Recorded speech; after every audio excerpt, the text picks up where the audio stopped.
Alright. What's popping my people? Nizere ko mumeze neza cyane aho muri hagiye hatandukanye.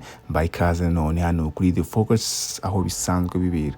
Ku itangira ry'agafilme kacu dutangirana umukinnyi wacu w'ibanze Salaya Kahawate magingaya wibereye muri castage muri imwe muri restaurant za VIP cyane ibiri mu Budage. Salaya rero ubona yuko aba ari umuntu ufite ukuntu yapanze utuntu twe n'ahazaza he buri kantu kuva kera kiri umwana ntago ashaka ibintu byo guta umwanya ngo ajya muri kaminuza nyuma yo kurangiza segonderi, bityo nayo mpamvu baratangiye gukora stage muri iyi restaurant kugira ngo agende azamura akantu ka experience bya atari cyane ko intego y'inyamukuru mu buzima byari kuzishingira restaurant ye bwite. Urumva abandi banashaka ubuzima buri ku murongo, gusa nkuko mubizi by'ubuzima n'ubundi ubuzima bwa Salaya buhinduka mu mwanya nko guhumbya igihe ubushobozi bw'amaso byatangiye kugenda bigabanuka amera nk'utareba neza. Hamwe n'impungenge rero ababyeyi bamujyanye kwa muganga kugira ngo basuzume bare ikibazo afite. Nyuma yo kumukorera ikizami muganga amucishije mu cyuma yaje gutangaza yuko uyu mwana ngo Salaya afite ikibazo cy'uburwayi bw'amaso bwaragiye bwangiza imboni ye, ndetse docteur ababwire yuko byanze bikunze bagomba gushaka uburyo bahita bamubaga amaso byibuza kugira ngo barebe yuko bafatirana byibuza agasigarana ubushobozi bukeya bwo kureba, ndetse ngibingibi byonyine byo bashobora kumufasha kugira ngo atazaba impamyi burundu. Hamwe no kumvira rero amabwiriza yo kwa muganga na docteur, Salaya yagiye kubagwa n'ubundi, ndetse ibyo ngibyo birarangira asigarana ubushobozi bw'amaso bwo kureba bungana na 5% by'umuntu usanzwe ukuntu wundi asanzwe areba. Ibi ngibi ariko bimaze kurangira, papa wa Salaya abashaka kumwohereza akamujyana mu ishuri ry'umwihariko nyine isanzwe ryakira abantu bafite ibibazo by'ubumuga, gusa undi ntago abashaka kujyayo. Ndetse Salaya we uba ari umuntu udapfa kuva ku bintu ngo aba yariyemeje yuko byanze bikunze kano kantu k'imbogamizi yo kuba atari kureba katatuma atagera ku nzozi ze yarapanze mu buzima bwe kuva akiri umwana. Ndetse ibi ngibi nk'ibigaragara rwose papa we ntago abyishimira, ntago abashyigikiye umwana ibyo kuguma muri rya shuri rimwe kandi aba yahumye. Ndetse hamwe n'ubufasha bwa mama we kuko Salaya birangiye yiyemeje kuguma muri rya shuri rimwe. Ku munsi ukurikiyeho rero ku ishuri Salaya yagerageje kwiga bisanzwe, ariko amaso ye aba arimo ibihu byinshi ku buryo kureba biba ari insazi. Gusa bari hagati bari kwiga yumvize ikintu kidasanzwe, nk'umuntu wari umaze gutakaza ubushobozi hafi ya bwose bwo kureba, aho ameze nk'umuntu watangiye kugira ubundi bushobozi bwisumbuyeho bw'izindi senses, harimo kumva cyane, kwinukiza n'ibindi bigiye bitandukanye. Ndetse nk'ikimenyetso cy'ibingibi Salaya abatangiye kumva ijwi ry'umuntu yigwitinya kashikarete kandi hirya y'ibintu biri kuvuga gake byatari aho ngaho mu ishuri. Ndetse cyongeye kuri ibi ngibi ubushobozi bwo gufata Salaya bwazamutse byatari ku buryo kuva uwo munsi gukomeza ahita atangira guhindura uburyo bw'imyigire yari asanzwe akoresha. Aho kugira ngo afate ibintu bya note yandika mu ikaye, atangira noneho gufokasinga ku by'umwarimu avuga akanumva cyane, hanyuma byose akabishyira mu mutwe. Ndetse hamwe n'ubuhanga we yabonye birangira abashije no kurangiza segonderi rwose kandi afite n'amanota meza. Nyuma y'ibingibi rero Salaya atangira kugenda yapurayinga akazi mu mahoteli agiye atandukanye, gusa n'ubundi amahoteli menshi akagenda amwanga kubera iki kibazo cy'amaso aba afite. Bityo rero yahise noneho yiyemeza kuzajya yapurayinga muri hoteli ariko atababwiye yuko afite ikibazo cy'amaso. Ndetse bitunguranye uyu mugamba we yapanze kuko uramukundira, aho aza kwisanga muri interview kuri hoteli imwe kandi nziza. Akigerayo rero Salaya ako kanya yahise agenda agana kusanzwe ashinzwe kwakira abakozi bashyashya no kubashyira mu kazi. Gusa mbere yuko atangira interview ye undi mukandida witwa Max nawe arahagera, ndetse abanza kubisegura kuko kuba yatinze gato avuga yuko traffic mu muhanda bitoroshye. Uyu muyobozi rero ushinzwe abakozi yemeye imbabazi bamusabye, hanyuma ko ari batatu batangira kugenda muri hoteli bagenda batembera, ariko cyo kimwe ariko bagenda bari gukoreramo ka interview babaza utubazo dutandukanye. Salaya rero nk'umuntu w'intyoza nawe utoroshye ku karimi aba yifitiye icyizere, ndetse aba ari kubwira umuyobozi yuko byanze bikunze ari we mukandida mwiza ujyanye n'uno mwanya, ko nibarabuka bamuhaye kano kazi batazigera babyicuza. Nyuma y'akanya rero abatembereza agenda ariko n'abahata ibibazo, Salaya biza kurangira yemerewe n'ubundi ikintu kimeze nka stage ahangaha muri hoteli azakora nka amezi 5 yose. Hanyuma iyo stage ikazaba igizwe n'ibice bigiye bitandukanye, ariko byose yazamara kubitsinda ngo bikaba ari byo bizatuma abasha kubona umwanya w'akazi wa burundu muri hoteli. na wa mugenzi we Max bari kumwe nawe ababashe gutsinda interview. Nyuma rero Saraya yasohotse handi muri hoteli aho yagiye gusangiza ya makuru meza abo mu muryango we, ndetse bose birabashimisha byatari cyane yuko bameze nk'umuntu ugiye kubona akazi kari gasanzwe ari inzozi ze yakuze akunda. Nyuma rero mushiki we yatangiye kumufasha kwimukira muri apartment nshyashya aho ngaho mu mujyi, ndetse anamufasha kugenda afata mu mutwe inzira zigana handi kuri hoteli aho yagendaga amusomera, ndetse anamubarira intambwe agomba kuzajya atambuka kugira ngo agende agana mu cyerekezo cye. Ku munsi wa mbere w'akazi rero Saraya agera handi kuri hoteli ariko afite ubwoba bwinshi kubera cya kibazo cyo kutareba n'ubundi, ndetse nyuma hadaciye akanya gatoya wa mugenzi we Max bari kumwe cyagiye nawe araza abaje kumusuhuza. Ibintu bituma Saraya amera nk'umuntu ugabanijemo akantu kakoba cyane ko atagiye kugenda wenyine. Abo rero muri hoteli rero bakiriwe na wa muyobozi n'umuntu ushinzwe kwakira abakozi hamwe n'abandi bakozi basanzwe bakorana muri ino hoteli, cyane yuko ari nabo bagiye kuzabafasha kubatoza muri rya suzuma bagiye gukora ryose. Ndetse ahangaha bagiye kwigishwa buri kantu kose kandi mu bice bigiye bitandukanye bisanzwe bigize hoteli. Ndetse bano baruru bose bagabamo ibice bigiye bitandukanye, ariko kubw'amahirwe Saraya ajya mu itsinda rimwe na wa mugenzi we Max.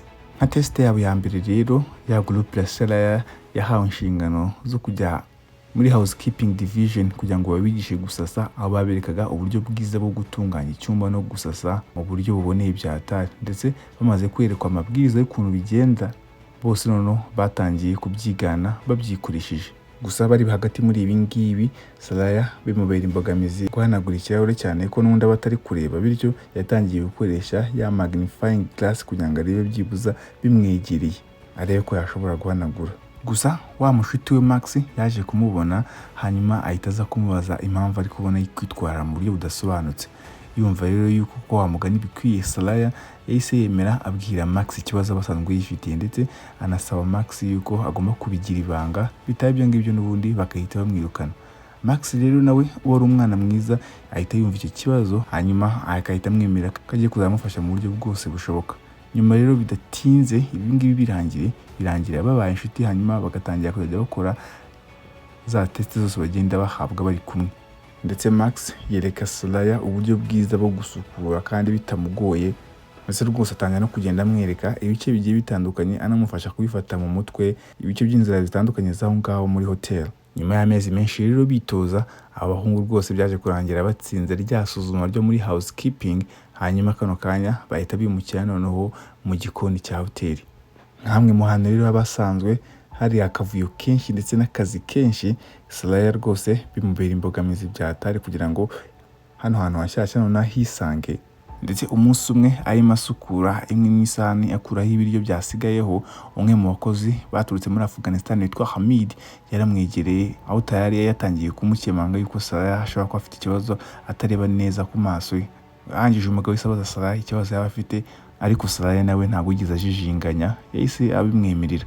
Hamid rero nawe aba ari nta mutima mubi, yahise yemerera Saraya rwose akazajya amufasha, ndetse anamusaba yuko azajya amwitabaza igihe cyose yaba afite ikibazo na kimwe ahuriye nacyo aho ngaho mu gikoni. Ratipe ararogesha mashakurikiyeho rero. Saraya aba agiye kumena imyanda muri puberi, aho yumva ijwi ry'umuntu w'umukobwa uri kuririmba. Ratipe nubwo aba atareba, aho kanya akahita yumva uwo muntu yamukunze, kumva yakunze akajwi ke byatari. Kumbe burya uyu mukobwa aba ari umukobwa n'ubundi witwa Laura usanzwe ugemura ibintu by'imbuto n'imboga ahangaha muri hotel. Ku munsi ukurikiyeho rero Rotipe yagiye kureba wa mukobwa, aho umukobwa yahise amukubita n'akaganiro amubaza niba ari we mukozi mushyashya waje ahangaha muri stage. Saraya nawe ahita bimwemerera. Uko ari babiri rero batangiye kugenda baganira gake gake, nubwo ari bwo bwa mbere babonanye, ariko ikiganiro cyabo bidatinze biza kurangira kirogowe na supervisor wa Saraya uhita umuhiza inshingano zo gukata inyama y'benzi. Izo nshingano nanjye nazemera tu. Ariko ubwo bitewe na cya kibazo n'undi usanga uyifite cyo kutareba neza, Saraya arimo ashaka gukata za nyama, biza kurangira yikase akaswe na ya mashini n'ubundi yari gukoresha. Hamwe rero no gukemanga yuko uno mwana ashobora gusanga atareba, wa mu supervisor we ku bushake yafashe runtu rw'urusorori arangije arushyira mu nzira, arangije ahamagara Saraya kugira ngo aze muri icyo cyerekezo rusanzwe rurimo. nkuko n'ubundi byakagenze rero Rotipe arakomeza akaza cya kisorori cyo hasi ntakibona akakigunga. Kano kanya n'ubundi rero abagaragaye Slayer aka kanya ahita yishurira wa supervisor w'ukuri kubijyanye n'amaso ye. Gusa mu buryo butunguranye na supervisor we nta mutima mubi rwose, ahubwo ahita amwemerera n'umutima mwiza kumwigisha uburyo wakoresha ya mashini neza agakata za nyama ibintu bikagenda neza cyane. Kandi Rotipe yarazi ko bagiye kumwirukana. Ndetse bidatinze rwose Slayer atangira kumenyera ngaha mu gikoni, akamenyera ibintu byose ukuntu bigenda bikorwa. Ndetse rwose umunsi ukurikiyeho yamaze kuba maître mu gukoresha ya mashini. Gusa ku munsi ukurikiyeho tuvuye kuri ibi ngibi, Slayer yabwiye wa mushuti ibijyanye n'amarangamutima y'akantu ko gukunda wa mukobwa ngo ni Laura ubagemurira ibintu by'imbuto n'imboga. Rotipe rero nk'umuntu bari integaye atangira kumusobanurira muri make ukuntu umukobwa bari kumubona cyane kunda batareba nyine. Gusa yaje kubabazwa nuko Laura yasanze afite boyfriend. Ibi ngibi rero bimutera agahinda byatari, bityo Max yemeje kumutwara muri night club byubuza mu ijoro kugira ngo ajye kumugurira utuyoga twa make arebe yuko mood ye yakongera kugaruka. Ndetse ahangaha muri club ari kumubwira kwikuramo ibintu by'isoni, akavugana n'abantu bagiye batandukanye n'uturaya twaje aho muri club byubuza akareba yuko hari akamunyamba. Slayer rero birangira kuko ari nako bigenze, akisanzura cyane pe ku buryo biza kurangira hari n'akaraya kamwe ajyanye iwe mu rugo bakararana iryo joro. Ivyo birabaye rero nyuma y'ibyumweru byinshi Slayer na bagenzi be bakora cyane n'ibintu by'umuhate mwinshi. Slayer rwose biza kurangira na rya tsinda ryose babashije gutsinda ryasuzuma ryanga mu gikoni. Ukwezi gukurikiyeho rero Max na Slayer bakomeza no kwisuzuma ryo kuri reception. Nkuko bisanzwe rero babashuti uko ari babiri n'ubundi bari gukorana, ndetse bikaza kurangira n'iri suzuma ryo kuri reception babashije kuritsinda. Umunsi umwe rero yibere mu kazi bisanzwe, Laura yarapepeye Slayer ubusabe babanyatera sizamumiza muri Nigeria mwaka byaramwe. Aho kanya rero Rotipe ahita ajya kubonana n'umukobwa, hanyuma barimo baganira aza kuvumbura yuko umukobwa atari amaze gutandukana na wa mutipe bakundanaga. Ibintu rero bituma yishima byatari. Hanyuma nk'umuntu nawe w'inyarigenge ahita abaza umukobwa niba yakemereye ko basangira ibya nijoro, ibintu umukobwa nawe ahita yemera. Mu kwezi kwa kane rero Slayer na Max n'aba bagenzi be noneho bajyanwa mu isuzuma byo gukora muri restaurant na bar yo muri iyi hoteli. Ndetse kino cyiciro n'iri suzuma ni naryo rya mbere ngo bari komeye byatari, cyane ko n'ubundi amaso aba ari ibibazo, cyane yuko bagomba kubaho ikintu cyo kutibeshya na gake ku nzoga bagenda bavanga kugira ngo inzoga itaza guhindura uburyo isanzwe imezemo. Gusa ku bw'amahirwe n'ubundi Max aba hari kugira ngo amara igihe kinini ari kwigisha Slayer uburyo azajya bigenza. Ndetse usibye kumwereka azajya aca neza, yinjira aho ngaho muri iyo restaurant agenda namwereka uburyo bwo gukora za nzoga agenda zivangavanga ashyizemo utuntu tugiye dutandukanye. Ndetse nyuma y'iminsi mikeya y'umuhate mwinshi no kwitanga, Slayer biza kurangira noneho abashije gukora cocktail imeze neza irimo ibintu byose imbere ya supervisor n'ubundi wako kabari uba witwa Klein Schmidt. Gusa uyu mugabo ngo ni Klein Schmidt nawe uba ari umuntu ukanira byatari ndetse uri na seriye. Avuga yuko Rotipe byanze bikunze ari amahirwe aguyeho. Amashusho yacu itakomereza kuri ya date ya Slayer na Laura andi muri restaurant. Ndetse ahangaha bombi rwose baganira amastori yagiye atandukanye y'ubuzima bwabo ndetse bakanabyishimira. Ndetse ubwo igihe barimo baganira, Slayer yatunguwe no gusanga uyu mukobwa aba yabonaga ari akantu k'inkumi, aba afite akana k'agahungu k'imyaka 5 kitwa Oscar. Gusa ahitamo kutabigiraho ikibazo n'ubundi yigira nkaho nta kibazo babimutwaye. Ariko ubwo nubwo avuga inkuru zigiye zitandukanye z'ubuzima bwe bwite, ntabwo yigira atungura iby'ikibazo cy'amaso cy'abafite, cyane yuko afite ubwoba yuko naramuka yimubwiye umukobwa ashobora guhita mwanga. Icyo birabaye rero mbere yuko batandukana, Laura n'ubundi nawe ahereza invitation Slayer kugira ngo bazajyane muri ka picnic. Abazajyanamo na kakana ke n'ubundi k'agahungu. Ibintu Slayer nawe yahise yemera akumva ari nta ribi. Ijoro rimwe rero igihe bamaze guseriva abashyitsi benshi, Slayer aba ari guhanagura ibirahure, ubwo wa supervisor we Klein Schmidt agera aho ngaho, ariko arebye mu kirahure abona haracyarimo ubuntu bw'umwanda. Supervisor rero yamutegeka yuko agomba kongera koza bino birahure neza. Slayer rero nawe yahise abyemera, ariko n'ubundi biba byamubera imbogamizi kongera kubihanagura neza, ibintu bituma wa supervisor wanamutonganya byatari. Gusa nyuma ari mu rugo agerageza n'ubundi guhanagura ikirahure, ariko nyuma aza kuvumbura yuko burya ijwi ry'ikirahure gihanaguye neza ritandukanye n'ijwi ry'ikirahure gihanaguye nabi. Ntabyo gutinda rero dukomeza ku cyumweru baba hagize Soraya abagiye kuri picnic na Laura na kakana ikaga nk'uko bari barabipanze, ndetse ahangaha rwose barishima bakamara igihe bose bari kumubona yuko bafite ibyishimo ku maso. Noneho umugore abonye ukuntu Soraya n'agahungu ke baba bameze nk'abantu bakundanye, Laura nawe biramushimisha byatari. Yarekeje Laura mu rugo, hanyuma igihe umugore yamaraga kuryamisha ka Oscar, Laura noneho birangira yemeye gusoma rotipe, hanyuma uko ari babiri bakamarana agahe keza rwose kari mu rukundo rwinshi mbere yuko batandukana ngo undi yitahire. Gusa ku ijoro ry'umunsi ukurikiraho mama wa Soraya na mushiki we mu buryo butunguranye baramusuye ahandi mu rugo, aho umumenyesha amakuru ababaje byatari ngo yuko papa we ngo tayari aba yamaze gukwepa igihugu, ndetse ngo aba yagiye abasahuye atwaye bimwe mu bikoresho ndetse n'umutungo mwinshi bari bafite n'ubwizigame kugira ngo ajye kwitangira ubuzima muri Sri Lanka. Ndetse mu kano kanya nta wundi muntu umwe uba usigaye mu muryango wo kugira ngo azajye akorera udufaranga tuzaba tubatunga, ndetse icyongereye kuri ibyo ngibyo amafaranga yo kwishyura inzu ya nyir'ibyondo aba agomba kuzajya akomeza kwishyurwa. Kubera ibi ngibi rero Soraya ahita yemeza gushaka akazi ka kabiri ko gukora mu ruganda rw'imigati, ndetse agatangira kuzakora za shift ebyiri z'akazi. Ibi biraba rero ibyumweru byinshi bikisuka, aho bakomeza gukora cyane akora ijoro n'amanywa kugira ngo arebe yuko yabona amafaranga nta bintu byo kuruhuka. Ndetse kugira ngo umenye ko nta kuruhuka kuko guhari muri weekend abaherekeza wa mugore n'akana ke Oscar bakajya gutembera muri parike. Gusa mu buryo bwo kubura uko abigenza kugira ngo adatekereza ku buzima bwe cyane, Soraya yatangiye kugura utunini tw'ibiyobyabwenge kugira ngo byibuze azajya areba yuko twamumaze iminsi ntabyo kwita ku ngaruka zatwo. Ariko ubwo muri weekend Laura aba agomba kuva aho ngaho cyane ko bamuhamagaye mu kazi kandi byihutirwa, bityo yabajije Soraya niba yakemera gusigara murebera akagahungu ke ngo ni Oscar akanya gato igihe azaba yagiye. Hanyuma rero ubwo igihe yari yasigaranye umwana bari muri parike, yahamagaye kuri telefone na Max aho bari kumwibutsa yuko uyu munsi aba ari konjiye, ari kumusaba ko aza ku kazi. Aho kanya rero Soraya yahise ahamagara Laura kuri telefone aho ari kumusaba kuza byihutirwa kugira ngo nawe abone ukuntu ajya ku kazi. Aha kanya rero yahise anakupa telefone, ariko amaze kuyikupa yashatse kakana ngo ni Oscar aho ngaho hafi hose ntiyakabona. Bibuka yuko aba areba gake. Hamwe n'ubwoba rero yatangiye kugenda avuza induru ahamagara izina ry'umwana, ariko ntibyagira icyo bitanga. Nyuma bidatinze rero na wa mudamu Laura n'ubundi nawe yaragarutse, ariko yari yarakaye byatari, yarakariye Soraya kubw'uburangare bwe kubona umwana amucika, ndetse yatangiye gushaka aho ngaho hose ashaka umuhungu we, ari nako Soraya aba yakwamiye aho ngaho ameze nk'umuntu wabaye nk'irobo. Ubwo igihe rero umugore yaje abonye ahagaze gutya yatangiye kumukomera amubwira ati wamfashije gushaka, undi yahise atangira kurira, noneho yemerera umugore yuko ngaba ari impumyi adashobora kubona.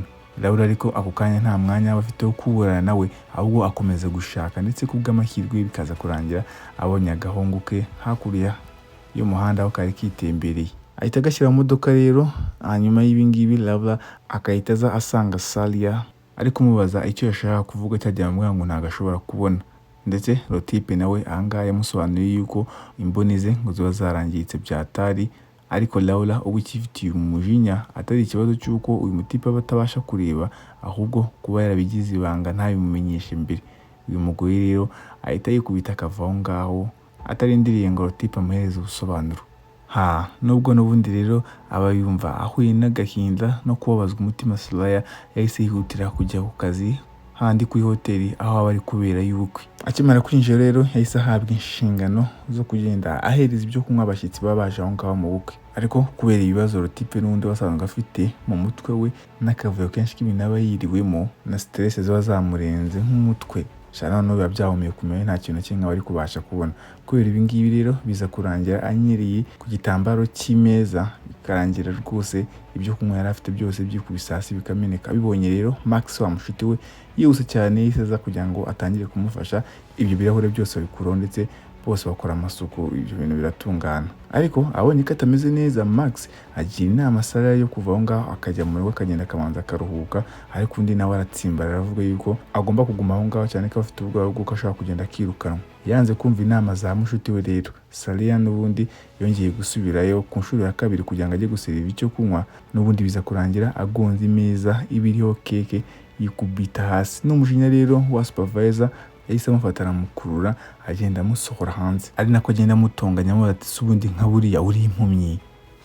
Hamwe rero n'umujinya n'agahinda Salaya nawe yahise avuga ati ndi impumyi koko. Akibivumbura rero supervisor yuko Rotipe n'ubundi aba ari umunyakanya yahise amwiruka nta bintu byo kujijinganya. Kuva kuri uwo munsi rero gukomeza iminsi yose Salaya gake gake yatangiye kugenda abatwa na depression nyinshi, ibintu byanatumye atangira kunywa inzoga, ndetse kugira ngo arebe ko byibuza yarelaxamo gakeya ajya mu kabari muri club, aho yatangiye kubyina rwose mu buryo babugaragara yuko ibintu bari kubyina nta namwe yigeze abibona.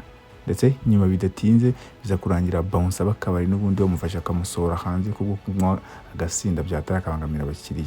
Ubwo Rotipe rero yatangiye kugenda agana mu rugo, ariko biza kurangira n'ubundi ahanutse ahantu kuri escalier arimo ataha arahanuka pe. Ubwo yagiye kongera kugarura akantu k'ubwenge yisanze mu bitaro aho mushiki we aba muri ruhande, ndetse Rotipe yatangira kurira kubera agahinda ari kwicuza bimwe mu myanzuro yagiye afata, ariko mushiki we yatangira kumukomeza, ndetse ahanga ahita amwishura amakuru meza amubwira yuko ngo mama wabo nawe aba yabonye akazi, bityo atari ngombwa yuko Salaya agomba kuzajya akora shift ebyiri nk'uko yasanzwe abikora. Nyuma rero hadacigiye kinini n'ubundi Max yaraje, aho Salaya yatangiye kumusaba imbabazi bwo kuba ataramwumvise cya gihe ngo yitahire koko. Ndetse amaze korerwa kwa muganga, Max yatangiye kuza kumugarura muri mood kugira ngo arebe ko ya depression yaba afite ishira, aho igihe cyabo kinini bakimananaga, aho yatumaga agenda akora imirimo itandukanye irimo tize, kujya gutwara amagare. Ubwo ntumbaze ngo umuntu utari batwara igare gute,